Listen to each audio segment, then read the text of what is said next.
It's hard to be a farmer in South Africa.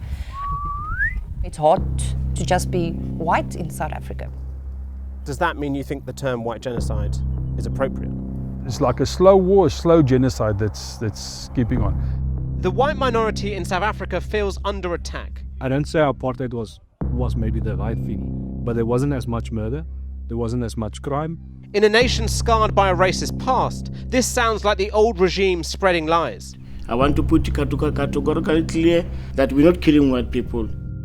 We were hoping that we'll get what the white people took from us.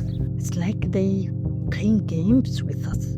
This is the myth of a white genocide and the failure of post-apartheid South Africa.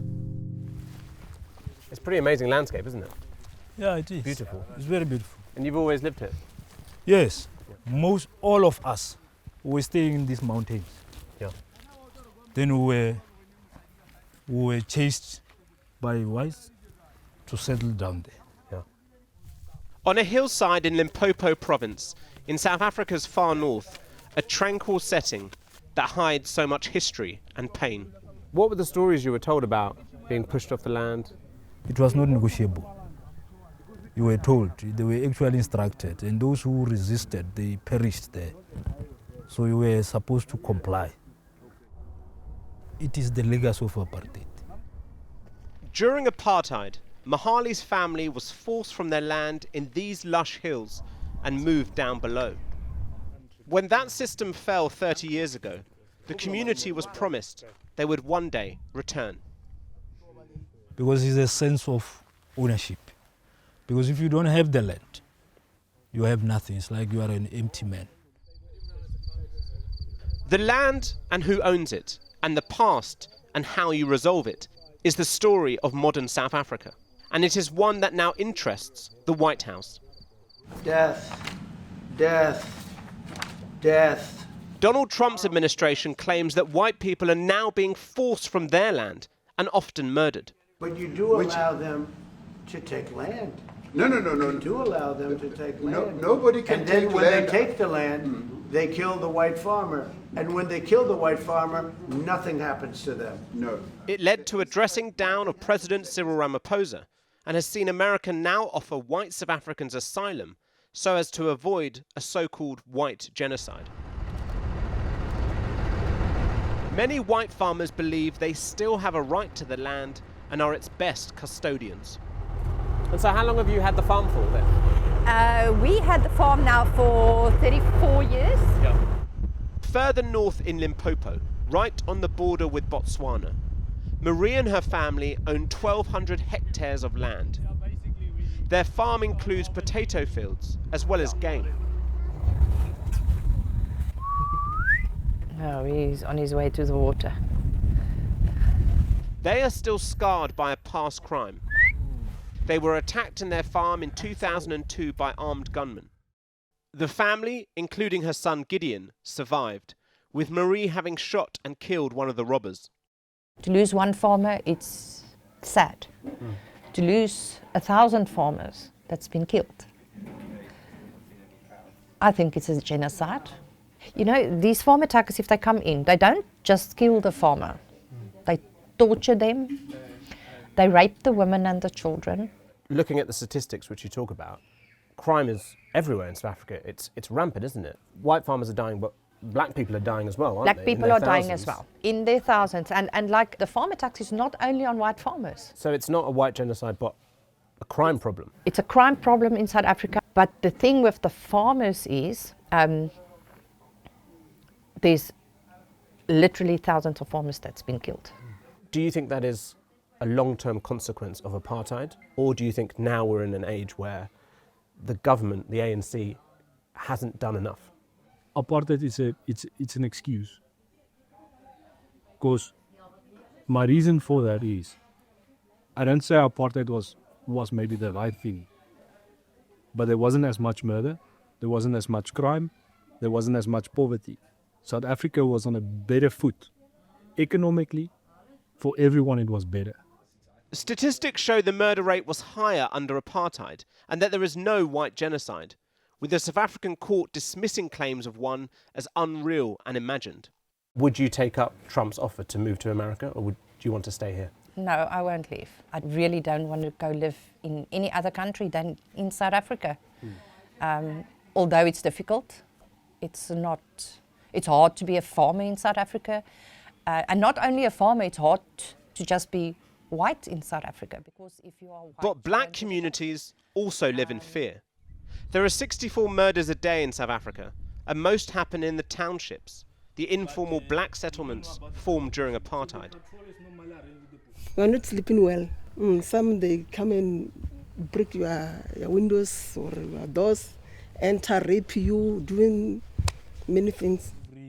Mahali, who we met earlier on the hilltop, is sitting down with his neighbourhood watch patrol group. When you see South Africa in the news internationally, and it's Donald Trump saying there's a white genocide, white farmers are most at risk, how does that make you feel? It's not correct. I want to say it. I want to put categorically clear that we're not killing white people. Instead, we are fighting for what is given to us. In the nutshell, I would say Trump is racist, because he was supposed to have come down, came to South Africa to find out himself, to say what is happening here. He's listening to a very, very, very small group. For this community, the end of apartheid was meant to bring less crime and more land. We want jobs.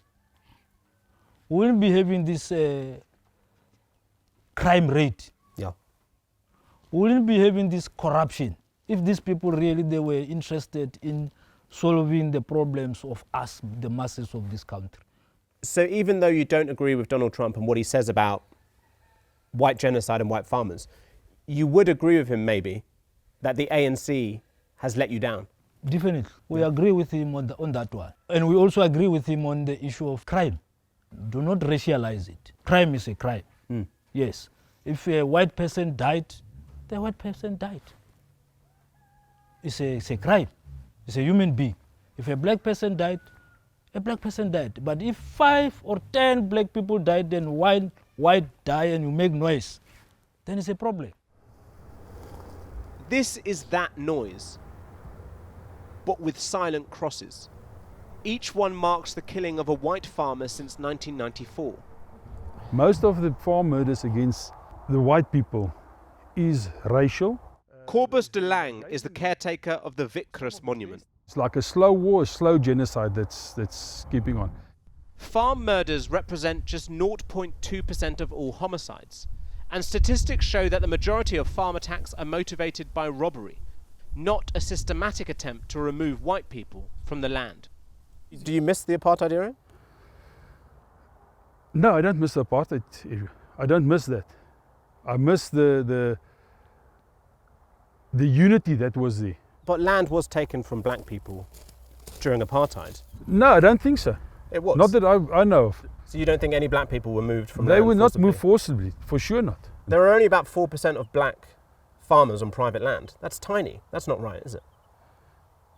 Yeah, I think that's about right. But how can that be when they are 80% of the population? Because they don't know how to farm.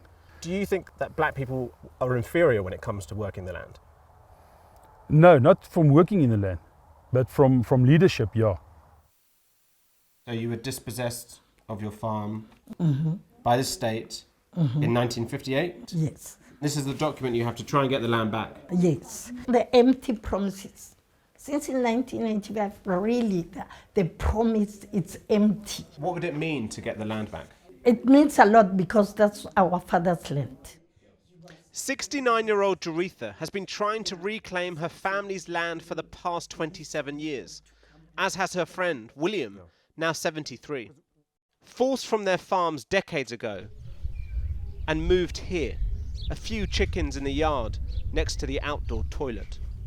When we talk to white farmers, they always have told us the black community, they don't know how to farm and they shouldn't have the land. Really? How? They say you black people haven't got the technical abilities that they have to look after the farm. What do you say to that? I know. That's not true.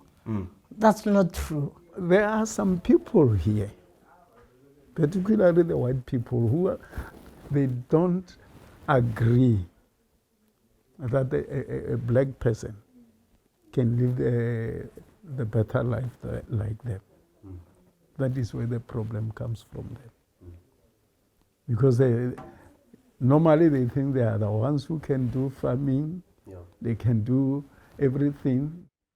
William was just 6 years old when his family was evicted during apartheid.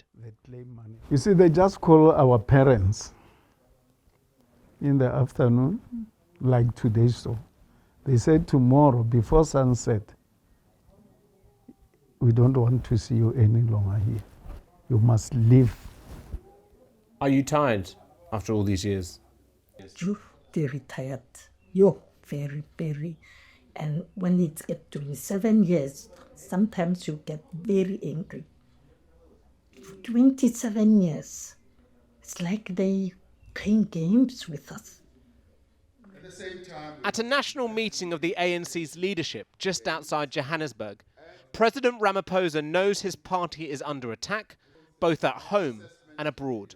Despite the pressure and resistance from the global and domestic right-wing forces, we have not retreated from the progressive domestic and foreign policy positions of our movement. I'm from Channel 4 News in the UK. Are you free for a minute just to talk to me? No. Quickly. Are you sure? Ramaphosa had been speaking just as Trump hit South Africa with a 30% tariff rate. Can we just now? Is it possible just to ask a quick question? No. About what? Do you admit that there has been a failure from the ANC over the last 30 years? And part of that failure allows Donald Trump to criticize you and slap on tariffs? No. No? No. Donald Trump is slapping tariffs on everyone. But he's come against you very strongly. Hold on. He's targeting a number of countries and sometimes for specific internal issues, which are our preserve. Yeah. Like what happens in the United States is the preserve of the United States people. So we deal with our challenges as he deals with his. I'm sorry, yeah. sorry, sir. No, sorry.